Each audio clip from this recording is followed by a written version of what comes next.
Верувам дека ќе има последици, верувам дека тие последици ќе ги осеат не само тие што биле во болница, туку и нивните блиски, но и сите луѓе кои поминаа низ овие рестрикции. Едноставно, времето беше ова време многу различно од претходно и никогаш не сме го доживеале.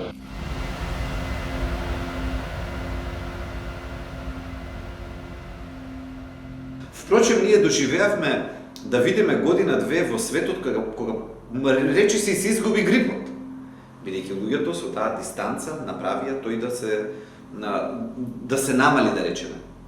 Значи, ќе се нагласи тој момент на свесност, како една од последиците, дека нашето однесување има многу силно влијание во однос на тоа што и како ќе ни се развива здравјето. Ќе станеме дополнително генерално свесни за здравјето и за важноста на здравите навики. Значи, не само за во овој дел на пренесување на заразни болести, туку грижата за здравјето ќе земе една посериозна димензија, бидејќи одеднаш сите светла, сите рефлектори како да беа свртени кон здравјето во цел свет. И луѓе кои што и немаа навика да пазат толку на такви работи, како да застанаа и да се малку посветија внимание во тој правец. Мислам дека колективно ќе бидеме засегнати. Траумата не можам лично да ја зборувам од стручен аспект, но факт е дека ќе биде присутна, но и здравствените системи прв пат после 100 години од претходната и нешто години од претходната пандемија ќе внимаваат и ќе бидат на штрек, така да речеме, и ќе очекуваат дали и кога во наредна прилика пак ќе се појави пандемија. Оваа пандемија е многу специјална, најмногу по бројките на заразени кои што ги произведе и по фактот дека и по година и пол активна епидемија светска, се уште нема лек кој што со сигурност може да не заштити од тешка болест. Единствена шанса за излез во оваа ситуација е колективна имунизација, односно имунизација на што поголем процент од населението.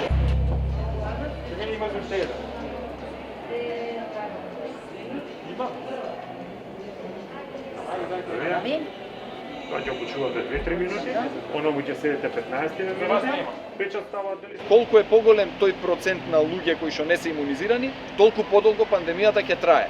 Затоа е важно да имаме покривање на голем процент од населението брзо, не тоа да се одвива во тек на 2 години.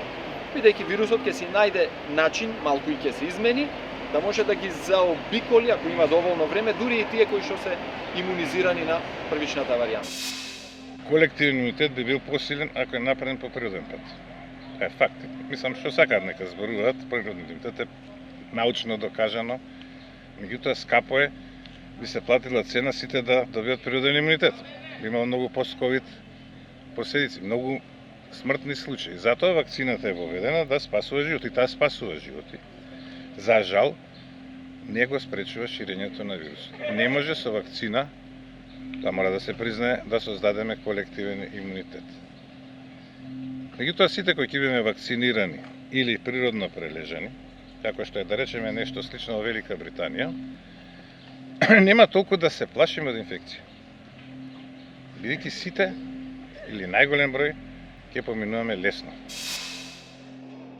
Не можеме да постигнеме комплетна имунизација на цело население. И сега ни останува да имунизираме што поголем дел од населението, без да оставаме при тоа дупки, односно празнини во некакви групи од колективите, и со тоа да ги ограничиме шансите на вирусот за преминување. И суштината и најважната карактеристика, она што вакцините ги прави незаменливи во моментов, е што сите вакцини овозможуваат човек да нема тешка болест. 99% од вакцинираните луѓе нема да добијат тешка болест и соодветно на тоа нема ни да умрат. Кај невакцинираните луѓе 10% од, па може би повеќе од 10% од инфицираните, а тоа се големи бројки, зборуваме за милиони во светот заразени, 10% од нив ќе имаат тешка болест, 1-2% од нив ќе умрат. Значи, овде имаме голема веројатност за смрт кај невакцинираните, кај вакцинираните имаме скоро никаква веројатност за смрт од болеста.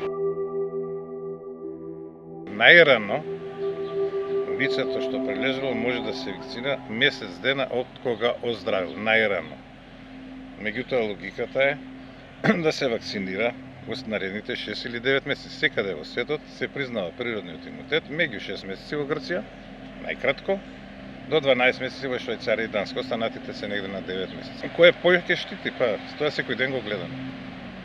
Секој ден гледаме, ако е вакциналниот имунитет толку долготраен, како што некој кажува, одговорен, и подобар од природниот, зошто се прима во Израел на 6 месеци трета доза? Зошто Бајден се вакцинираше јавно со трета доза? Инаку научните трудови кажуваат 13,5 пати во Израел почесто оболуваат вакцинираните со 2 дози од прележаните. Прележаните инфицирани во 2020 година летото, лани ова време, се многу позаштитени од оние што се вакцинирале во Израел во јануари и февруари. Значи вакцината штити, спасува животи, спасува хоспитализација. Првите 2-3 месеци штити и од пренесување на инфекција, меѓутоа по 3 месеци, особено по 6 месеци, делта сојот е многу послаба од природниот имунитет. Сите организми се менуваат својот генетски материјал. Сега вирусот, бидејќи брзо се реплицира, во еден ден може да има многу шанси за промени. Некои од промените ќе го направат тој да не може понатаму да заразува други луѓе. Други промени ќе го направат поефикасно да заразува други луѓе. Значи, сосем нормална појава е вирусот во тек на неговата репликација и преселување од човек на човек да трпи промени. Некои од тие промени се покажуваат дека се многу ефикасни во заразување на нови индивидуи и го преплавуваат населението и стануваат доминантни во еден момент. Кога колективниот имунитет за таа одредена варијанта ќе стане, како да кажем, посилен отколку моќта на вирусот да се реплицира и да заразува нови индивидуи, тој вирус ќе биде, таа варијанта на вирусот ќе стане понеприсутна и можеби ќе се појави и друга варијанта. Значи тоа си е една борба, односно еволуција по развојот на вирусот и ние на тоа не влијаеме многу. Значи очекувано е и сосем нормално вирусот да се менува во тек на време. Но важно е пак да не оставаме многу долго време, бидејќи конечно некоја од варијантите може да биде многу лоша и да биде поврзана со многу тешка клиничка слика, со многу лош исход. Здравствената ковид криза, која за жал трае веќе предолг период насекаде во светот, и вакцинацијата очигледно го решава најголемиот и најгорливиот проблем на здравствената COVID-19 криза, само уште повеќе покажува дека земјите кои не се снаоѓаат со вакцинацијата прават огромна штета не само во здравствениот дел и луѓето умираат, туку прават огромна штета и на бизнисот и воопшто на економското окружување. Ова е криза на работни места. Ова е криза на микрокомпании и мали компании. Ова предизвика повеќе од 40% пат или затворање на микрокомпаниите, а во светски рамки микрокомпанија до 20 работени. За тука за носење? Кај нас и многу помалку. А малите компании веќе имаат сериозен пат од 20 до 25%. Таа невработеност ќе создаде тензија каде што државите ќе треба да ја надополнуваат. Ова е повеќе социјална криза, здравствена криза и на крај криза на сиромашните. Оваа криза на сиромашните ќе предизвика сериозен, уште поголем дистанца или влијание помеѓу богатите и сиромашните. Значи уште поголема дупка ќе предизвика. И оваа дупка веројатно ќе предизвика некои други текови понатаму и некои други менувања што ќе се случуваат понатаму.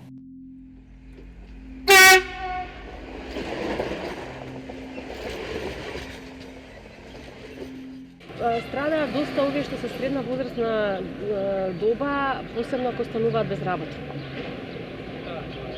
Тоа е голем ризик фактор. Значи тие што изгубиле работа, што живеат во неизвестност, што веќе им се сменил, како да кажам, квалитетот на живот, воопшто можноста за екзистенција, тие најмногу ќе настрадаат психички.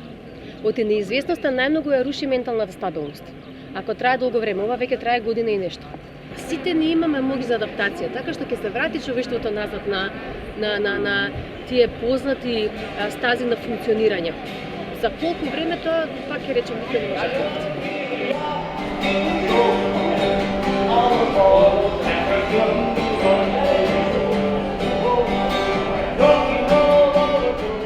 Колегите психолози и психијатри велат дека веројатно не очекува следна нова, кога ова ќе заврши или ќе почне да привршува, а можеби веќе им се случува, не очекува таа пандемија на ментални нарушувања. И тоа ќе биде следно нешто со што ќе се справуваат психијатрите и психолозите, што не е наивно.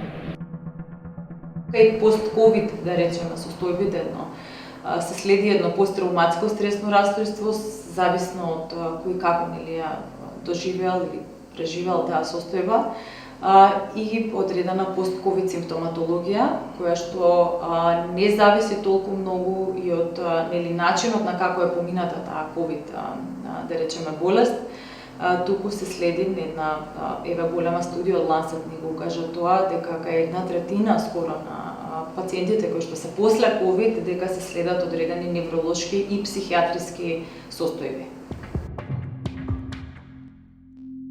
И сега колку и нели трагично да зборуваме леле неснајде некоја си пандемија, всушност пандемијата дојде во многу и добро време да човекот се преиспита на каде оди. Погледнете последните 20 и повеќе години. Прво е културолошката, па финансиската криза, дебаклот на светот, доаѓа здравствена. Здравствената е една од, ако не последна, тогаш е сигурно една од последните. Затоа што директно задирате во самата екзистенција на човекот. Он духовно може би одумира, сега ќе одумре и физички. По пандемијата ќе има длабоко што да се анализира. Не многу, длабоко, што да се анализира, за да човештвото си се врати до своите основни стази, а тоа е да биде човек. Да биде човештво, повторно, не само маската од истото.